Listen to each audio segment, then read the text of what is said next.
So you probably want to invest in your future. It's time to use a safe, regulated, and easy to understand app called Brockstock. So how do you deposit and invest in Brockstock? Okay, so once you're in the app and you've registered and figured out yourself, there will be a deposit button that you can click on.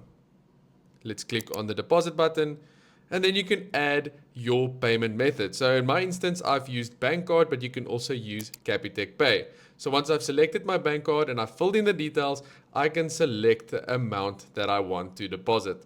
And then I can just click continue, put in my CVV number, do the deposit, and then for 1,000 rands worth of deposit, you will get a free share. So click on the link in my bio, use that link to download Brockstock, deposit and invest 1,000 rand, and you will get a free share at the end of the month. Okay, now how do you actually invest in something? Let's say, for example, you want to invest in a metal. You can click on a metal of your choice. For example, this one, you can click on it, and then you will click the buy button at the bottom and make it the max amount of available funds, or whatever amount of funds you want to invest in the specific metal, stock, whatever you want to invest in. And boom, now you are invested. It's as simple as that with Brockstock. Link in my bio.